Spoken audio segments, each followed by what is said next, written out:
ያዘንኩት ግን በእስክንድር ነው። ጊዜው በቃ ነጥብ እየጣለ ዝቅታውን እያየሁት ነው የሄድኩት። ወጥቶ ምን ብሎ ይናገራል? እንግዲህ የሱ ቅርብ ያሉ ሚዲያዎች ነው የዘገቡት። ኮሎኔል ፋንታሁን የማይድን በሽታ ስለያዘው ነው። አሁን ያጽናቱ የለም፣ ባለበት መቆም የተሳነው ሰው ሆኗል። ጫናዎች በስተውበት ይሆን አላውቅም፣ ወይስ ገንዘብ በልታል የሚለው ውንጀላ እውነት ሆኖ ይሆን አላውቅም፣ ወይሱን መቋቋም ከብዶት ይሆን አላውቅም። ግን ደጋፊዎቹ ይመኩበት የነበረው ጽናት አሁን የለውም፣ እስክንድር ነጋ የለውም። ስለዚህ ይህንን መረዳት አሁን ብዙ ጊዜ አንድ በእነሱ በኩል መተለቅ ነጠላ ዜማ አለ፣ ትግሉ እየጠራ ነው የሚል እንዴ፣ በጣም እየጠራ ነው።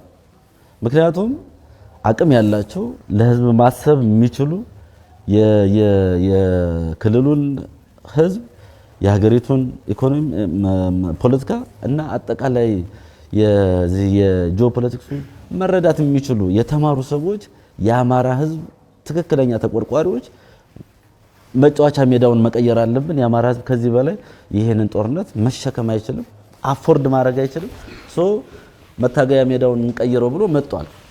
ሰላም እንዴት አላችሁ? ውድ ቤተሰቦቻችን ዘኢትዮጵያ ቻናላችንን እየተከታተላችሁ ትገኛላችሁ። ወቅታዊ ፕሮግራማችን ነው። በተለያዩ ርዕሰ ጉዳዮች ወቅታዊ ፕሮግራማችን ወደ እናንተ እንደሚደርስ ይታወቃል። ዛሬም ያንኑ እናደርጋለን። እስከ ፕሮግራማችን ፍጻሜ ድረስ አብራችሁን ስትቆዩ በዛሬው ፕሮግራማችን እስክንድር ነጋን የሚመለከት ፕሮግራም እናነሳለን። ጋብዛችሁ ቪዲዮ አለ። ማስረሻ ሰጤም እንዲሁ በቅርቡ የተናገረው ትላንት ይመስለኛል ኤንቢሲ ላይ ከተላለፈ ፕሮግራም ያዝንላችሁ ነገር አለ። ለዘመነ ብዬ አልሞትም ያለው ልጅ የሱ ንግግር ምን ይጠቁመናል የሚለውን ጉዳይም እንዲሁ ለማንሳት እንሞክራለን። እነዚህን ቪዲዮዎች ጋብዛችኋለሁ። እዛ ላይ ሊነሱ የሚገባቸው ጉዳዮች አሉ ብለን ያመናቸውን እነሱንም ጋብዛችኋለሁ። ስለዚህ ዛሬ ፕሮግራማችን በጥቅሉ በእንደነዚህ አይነት ጉዳዮች ላይ የሚያተኩር ነው ማለት ነው። እስከ ፕሮግራማችን ፍጻሜ ድረስ አብራችሁን ትቆዩ ዘንድ ያክብሮት ግብዣችን ነው። ይህ ዘኢትዮጵያ ቻናላችን ነው። ፕሮግራሙን አዘጋጅቼ የማቀርብላችሁ አማሃ ደገፋ ነኝ። በቀጥታ ወደ ፕሮግራማችን እናልፋለን። አብራችሁን ቆዩ።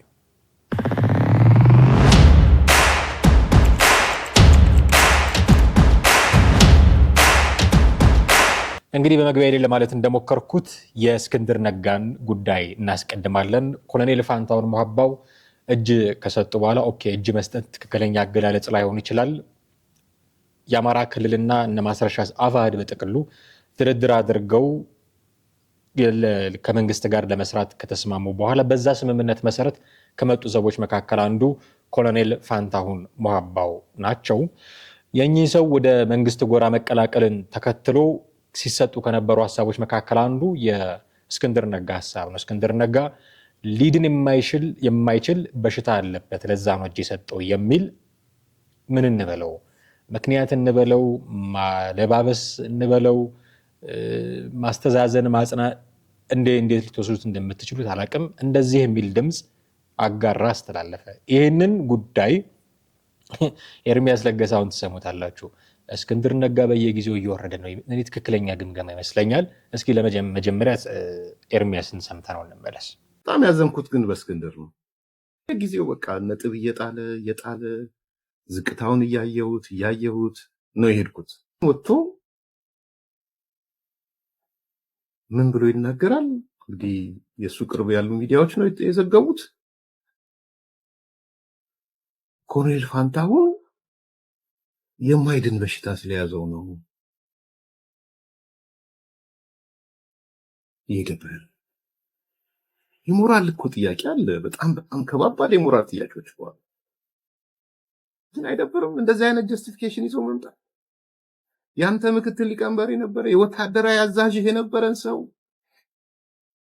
ሌላ ምክንያት የማይድን በሽታ ስላለው ምናምን አልቀፈፈም ለራስህ ከአንደበት ሲወጣ?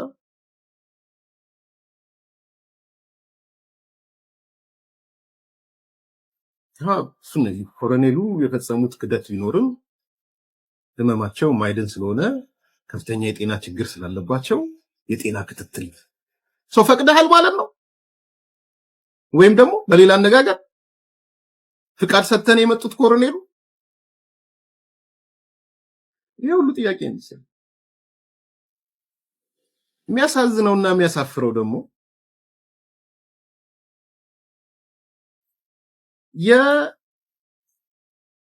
የእስክንድር ይሄን በተናገረ አንደበቱ የሱ ድርጅት አካል የሆነው የወሎ ጠቅላይ ግዛት መግለጫ ሰጥቷል። አፋድ ወሎ ጠቅላይ በጣም የሚያስቅ እኮ ነው። አሁን አፋድ አንድ ነው ሲሉን ከረሙና አሁን ለብቻ ወጣና የወሎ ጠቅላይ ግዛት ብሎ መግለጫ ወጣ።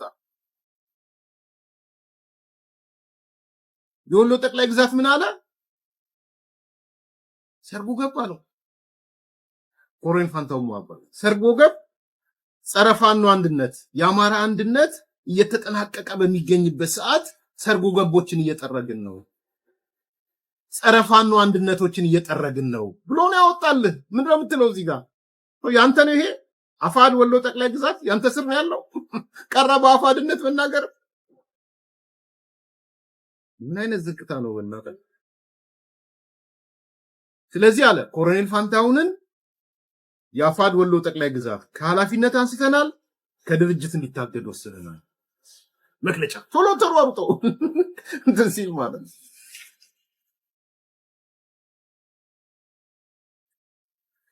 በጣም ያሳዝናል፣ በጣም ያሳፍራል። እንደሰማችሁት ነው። እስክንድር ነጋ በየጊዜው ነጥብ እየጣለ ነው። በትክክልም ነጥብ እየጣለ ነው።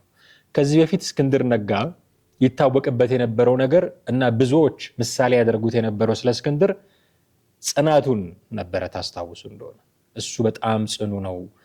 የአሜሪካ ኑሮን ንቆ ቤተሰቡን ችላ ብሎ እዛ በናፍቆት እየተንገላታ እዚህ እንደምታዩት ሰውነቱ ጠቁሮ መልኩ ጠቁሮ ሰውነቱ መንምኖ በቃ በጽናት ያደረገው ጫማ ልብሱ ላዩ ላይ ነትቦ የጽናት ምሳሌ ተደርጎ ይወሰድ ነበር። ስለ ሰብአዊ መብት ሲወራ እስክንድር ነጋ ይወራል። በብዕር ስለመታገል ሲወራ እስክንድር ነጋ ይነሳል።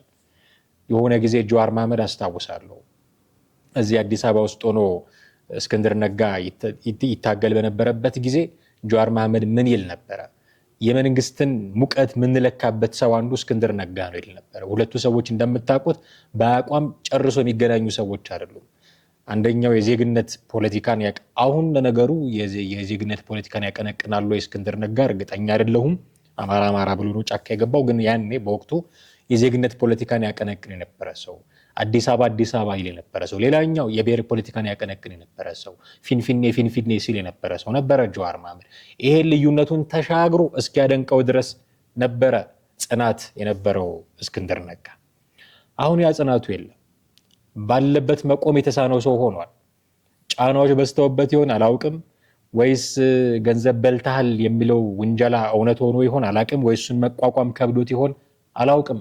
ግን ደጋፊዎቹ ይመኩበት የነበረው ጽናት አሁን የለውም። እስክንድር ነጋ የለውም። አሁን አፋሕድ የሚባለው ድርጅት ሪሊ ያለው ወይ እስክንድር ድረስ እሱ ይመራው የነበረ ድርጅት ነው አይደል? ሪሊ ያለው ወይ እስክንድር ድረስ ነው ጥያቄ እስክናነሳ ድረስ ነው እየተንኮታኮተ ያለው። አንዴ ከነዘመነ ካሴ ጋር ለመስማማት ይሞክራል፣ አንዴ ከሻዕቢያ ጋር ለመስማማት ይሞክራል። በሌላ ጊዜ ስለ ድርድር ጥሩነት ያወራል። የሆነ ጊዜ ወጥቶ አንደራደርም ይላል። የሆነ ጊዜ ከነ ደብረጽዮን ጋር አንሰራም ከቲፒኤልኤፍ ጋር ይላል። የሆነ ጊዜ ወጥቶ ልንሰራ እንችላለን የተዘጋ በር የለም ይላል። እስክንድር ነጋ የቱ ጋር ነው የቆመው? ያ የጽናት ተምሳሌቱ እስክንድር ነጋ የት ነው የቆመው? ለዚህ ይመስለኛል እስክንድር ነጋ በየጊዜው ነጥብ እየጣለ ነው ያለው ኤርሚያስ ለገሰ። ነጥብ የመጣሉ የዚህ ሰሞን ማረጋገጫ ኮሎኔል ፋንታውን ሙአባ በማይድን በሽታ ተይዘዋል፣ ለዛ ነው እጅ የሰጡት የሚል ምክንያት ይዞ መምጣቱ ነው። ማን እንዲያምነው ነው? ከእንትና እጅ ሲሰጥ ብዙ አልደነቀውም ነበረ። ማስረሻ እጅ ሲሰጥ ብዙ አልደነቀውም ነበር። የኮሎኔሉ ጉዳይ ግን ትንሽ ጠጠር ያለ ይመስላል። ምክንያቱም ወታደራዊ አዛዥ ነበሩ። እሳቸው ወደዚህ ሲመጡ ብዙ የሚንኮታኮት ነገር እንዳለ ግልጽ ነው። መሪህ የሆነ ቦታ ሲሄድ ተመሪው ወታደር በሞራልም በሌላም ጉዳዮች ተነሳሽነቱም ጭምር እንደሚቀንስ ይጠበቃል። ስለዚህ ትንሽ ጫን ያለ ይመስላል የዚህኛው እና የሆነ ነገር ምክንያት መስጠት ነው የፈለገው ማለት ነው። የጣለው ነጥብ ምንድነው? በሽታ ስለያዛቸው ነው እና ኤክስኪውዝ እየጠየቀላቸው ነው የሚመስለው። ጥያቄዎች ይነሳሉ። እንደምታውቁት አፋሕድ ላይ በጣም በርካታ ሰዎች ጥያቄ ያነሳሉ። እነዚህ ወትሮም ከኛ ጋር የነበሩ አይደሉም፣ ያው ተራ በተራ እየገቡ ነው ለመንግስት የሚለውን ከሳቸው ማረጋገጫ ነው የሆነው። የኮሎኔል ፋንታሁን ሟባ ማስረሻ ሰጤ ገባር በሚቀጥለው እከሌ ሊገባ ይችላል ብለው ሲገምቱ የነበሩ ሰዎች አሉ። ግምታቸውን ነው እውነት ያደረገላቸው ይሄ አሁኑ ክስተት። ስለዚህ ይሄንን ነገር ለዚህ ኤክስኪውዝ መስጠት ፈልጓል እስክንድር ነጋ። አይ እናንተ እንደዛ እንዳላችሁት ስለሆነ ሳይሆን የማይድን በሽታ ስላለበት ነው የሰው እጅ የሰጠው የሚል ምክንያት ነው ይዞ የመጣው። በዚህ ልክ ነው ነጥብ የጣለው ኤርሚያስ። ብዙ የተሳሳተ አልመሰለኝም። እና አንድ ጥያቄ ይጠይቃል ኤርሚያስ፣ ይሄ ማለት ፈቅደህለት ነው ወይ? ኦኬ አሁን አለ ብለን እንመን፣ ይሄ አፋሕድ የሚባለው ድርጅት መኖሩን እኔ አልቀበልም። አለ ብለን እንመንና ያንን የሚመራው እስክንድር ነው ካልን ፈቅደህለት ነው ወይ ታዲያ? አሞት ነው ካልክ በዚህ ተስማምተህ ነው ወይ ታዲያ ሂድ እጅ ስጥ ያልከው? ስለዚህ አንተም እጅ አለበት ማለት ነው። ነገ ከነገ ወዲያ ላለመስጠቱ እርግጠኛ አይደለንም እስክንድር ነጋ በራሱ። ግን ኤርሚያስ ያነሳው ጥያቄ እሱ ነው። ፈቅደህለት ነው ወይ ታዲያ? አሞት ነው እጅ የሰጠው ካልክ ታውቃለህ ማለት ነው። ኖሃው አለ እጅ እንዴት እንደሰጠ። ስለዚህ እዚህ እጅ የመስጠት ሂደት ላይ ያንተ ፓርቲሲፔሽን አለ ማለት ነው ወይ? ፈቅደህለት ነው ወይ? በሌላ አነጋገር ኦኬ ፈቅደህለት ካልሆነ ኦኬ ነው እሺ እንበል። ፈቅደህለትም ከሆነ ለምንድን ነው በመንግስት ጥርስ ውስጥ የምታስገባው? የኔ ጥያቄ ደግሞ ይሄ ነው። በመንግስት ጥርስ ውስጥ ማለት ይሄ ሰው ፈልጎ የሰላም አማራጭን ፈልጎ መጥቶ ነው ብሎ መንግስት ለሌሎቹ ሲያደርግ የነበረውን ነገር ሊያደርግለት ይችላል ይገባልም። ሰላም ከሰጣችሁን የተደራደሩበትን ነገር ከነማስረሻ ጋር የተደራደሩትን ነገር ለነማስረሻ ያደረገውን ነገር ሁሉ ለኮሎኔል ፋንታሁን ሟባ ሊያደርግ ያስፈልጋል አይደለ? ስለዚህ አሁን በእስክንድር አነጋገር መሰረት አሞት ነው እንጂ የሰላም አማራጭ ፈልጎ አይደለም ወደ መንግስት የሄደው የሚለው ነገር ከታመነ መንግስት ምንድን ነው የሚለው እዚህ ጋር? ይሄ ሰው ሰላም ፈልጎ አይደለም የመጣው ስለታመመ ነው የመጣው። እንዲህ አይነት ዳይለማ ውስጥ መንግስት ማስገባት ለምን አስፈለገ? ልርዳው አልርዳው፣ ልቀበለው አልቀበለው የሚል ዳይለማ ውስጥ መንግስት ቢገባ ለኮሎኔሉ ጥሩ ነው ወይ? አንተ ታሟል ስላልክ የሚጠቀምበት ነገር አለ ወይ? ምናልባት ተቀባይ አላገኘም፣ ብዙ ይሄ ሐሳብ ብዙ ገዢ አላገኘም እስክንድር። ግን ገዢ አግኝቶ እንኳን ቢሆን እንደው የሆነ ኤክስኪውዝ አግኝቶ እንኳን ቢሆን በዚህ በኩል በጣም ትልቅ ዲፌክት ነው የሚሆንበት። መንግስት በሙሉ ልቡ አይቀበለውም። ምናልባት እነዚህ ኤክስኪውዝ አድርገውለት ሊሆን ይችላል። ግን ይሄኛው አካል ደግሞ በሙሉ ልቡ አይቀበለውም። ምናልባት አሁን ማን ነበረ ስሙ መጀመሪያ የገባው አሰግድ የት እንዳለ ይታወቃል። በዛ ሁኔታ ላይ እንዲሆን ለምንድን ነው እድሉን የምታመቻችለት እንዲህ አድርገ? ስለዚህ ይሄም አንዱ ጥያቄ ነው፣ ከሰበቦቹ አንዱ ነው ብሎ ማለፍም ደግሞ የምንችል ይመስለኛል። ከሰበቦቹ አንዱ ነው። ብዙ የሚያመጣቸው ሰበቦች አሉ፣ ከነዛ መካከል አንዱ ነው። ሌሎቹ ግን አግደነዋል ብለው ደግሞ መግለጫ አውጥተዋል። የወሎ እዝ ነው በአፋሕድ ውስጥ የነበረው የወሎ እዝ አግደነዋል ብለው መግለጫ አውጥተዋል። እስክንድር ታሞ ነው ካለ የወሎ እዝ አግደነዋል ካለ እውነቱ የት ነው? አንድ ድርጅት ውስጥ ሆነው የተለያየ መግለጫ የሚሰጡ ሰዎች ናቸው። ለዚህ ነው አፋሕድ የሚባል ድርጅት የለም ማለት የምችለው እኔ በሙሉ ቃል። አፋሕድ የሚባል ድርጅት አለ ወይ? ሪሊ አለ ወይ አፋሕድ የሚባል ድርጅት? ምናልባት አሁን ስለ አንድነት ምናምን የሚጠበቀው አንድነት በዚህ ገብቶ በዚህ ወጥቶ አንድነት ሊፈጠር ይላሉ።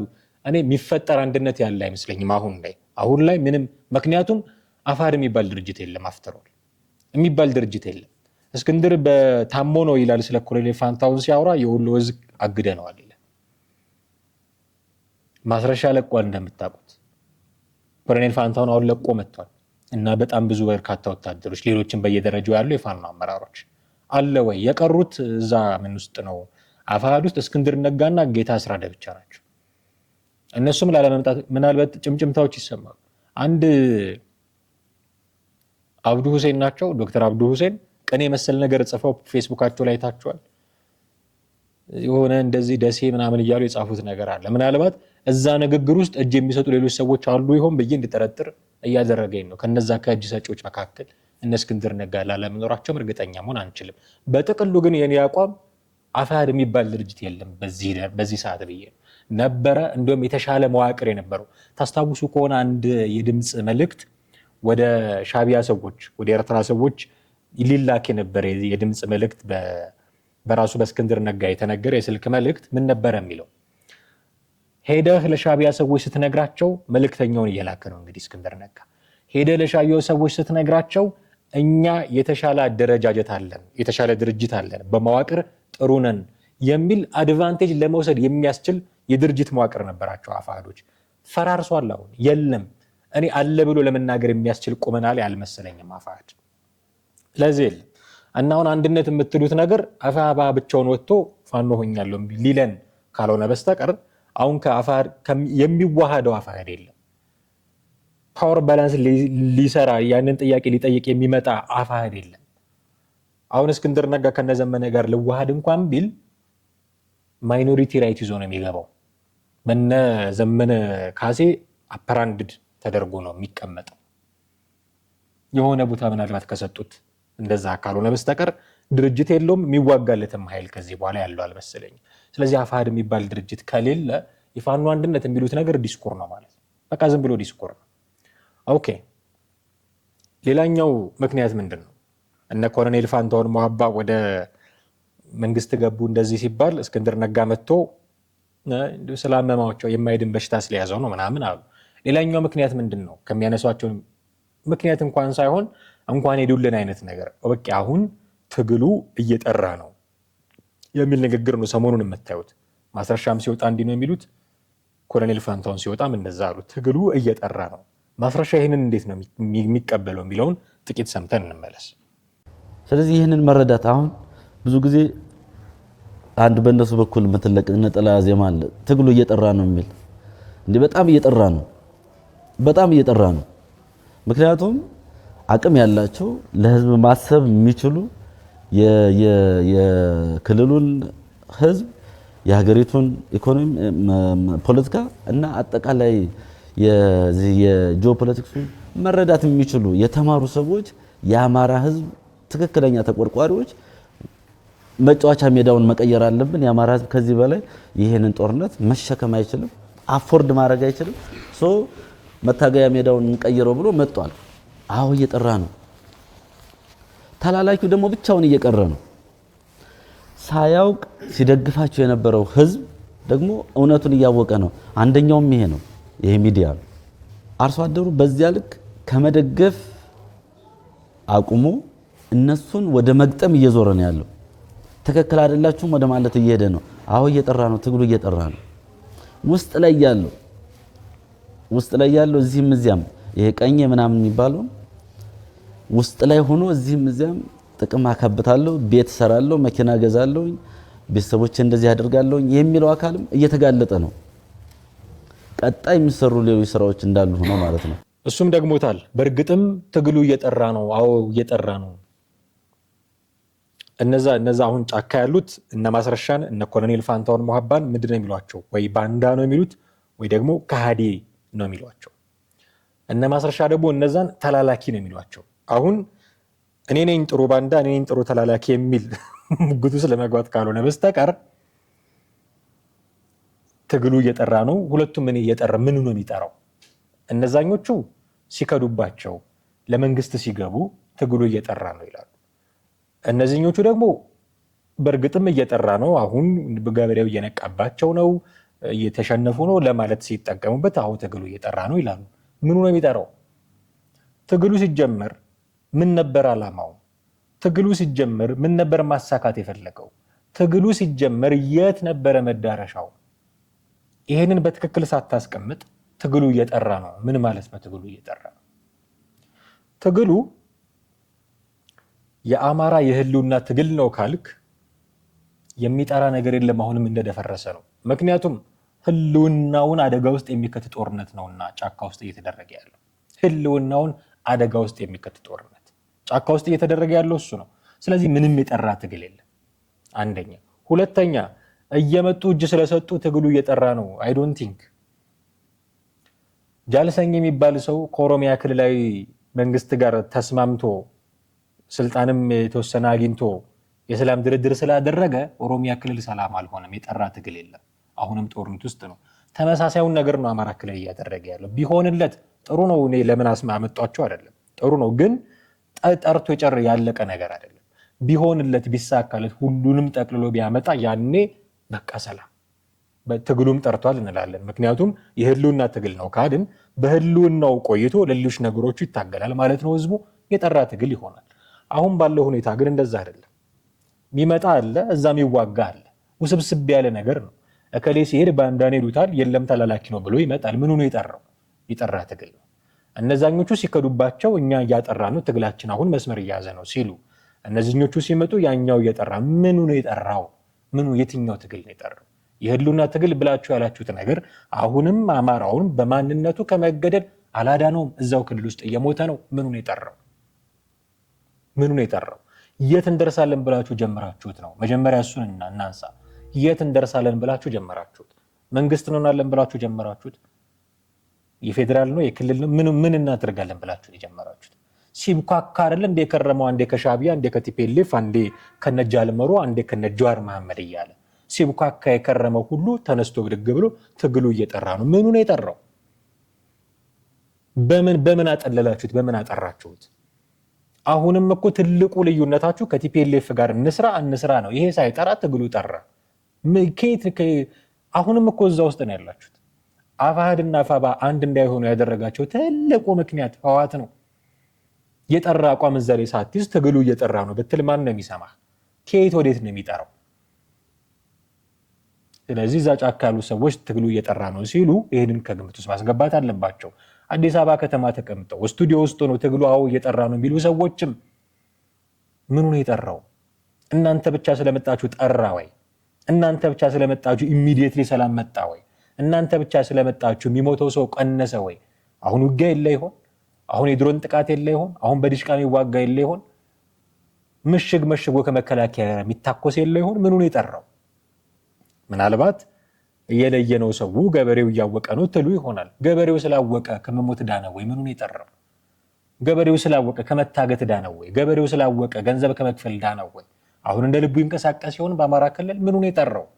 ስለዚህ ትግሉ ጠርቷል። በሁለቱም ወገን ሆኖ የሚደሰኮር ዲስኩር ነው የሚመስለኝ።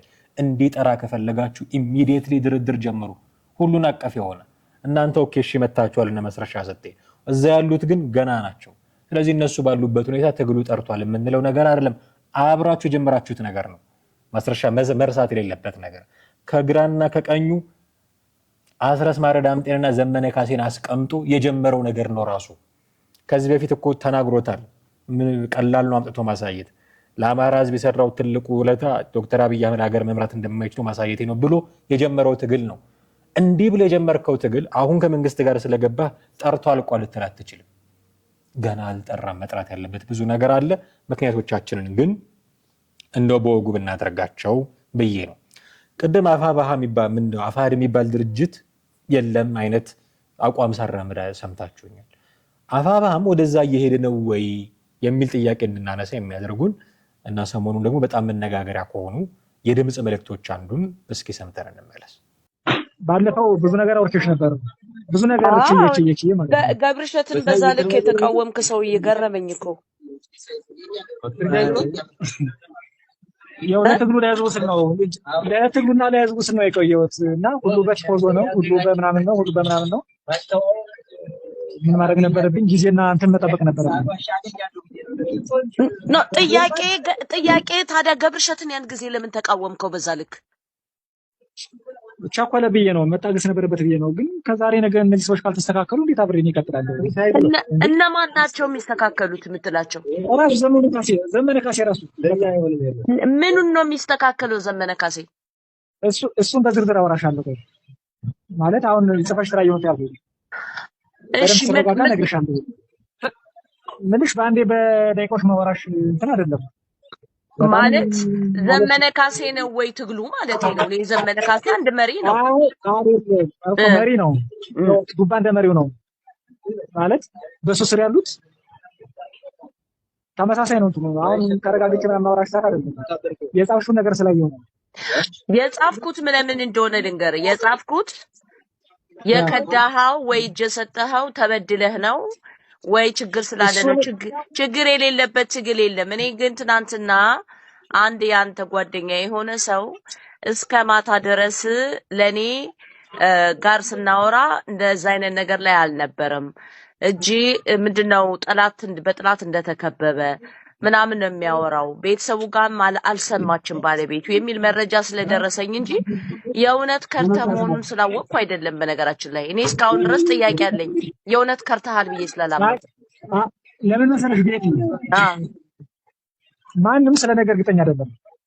አልፎ ቦታው ላይ ያለው ደግሞ እኔ ነኝ። ማንም ምን ሊል ይችላል? ማንም ምን ሊያወራ ይችላል? ገብቶሻል የምልሽ? እኔ ምን እንደሆነ ምናልባት አንቺ በዝም ብለሽ አላወቅሽም። ምን ሊደርስብኝ እንደሚችል አላወቅሽም። ያለሁበት ሁኔታ አላወቅሽም። መሞት አይሻልም እንዴ? እንደ አንድ ወንድ ልጅ ህዝብን ክዶ ያውሉ ሰው ለምን አውጣቱ ለዘመነ ካሴ ብዬ መሞት ለምን ብዬ ለዘመነ ካሴ ማለት ለዘመነ ካሴ ብለህ ነበር እንዴ መጀመሪያ የወጣኸው? አይ የትግሉ አቅጣጫ እኮ አንቺ ስትጽፊ ነበር። የትግሉ አቅጣጫ እኮ አሁን ትግል ላይ አይደለም ያለው። ይኸውልሽ እኔ እየሰማሽ ነው። እኔ እውነትንና ማይክ ይዤ ነው የወጣሁኝ። እንደ ሰው እንትን የለኝም፣ ሎቢስት የለኝም፣ ገንዘብ የለኝም። ጦሩንና ትግሉን የአማራን ህዝብ ብዬ ነው የወጣሁኝ።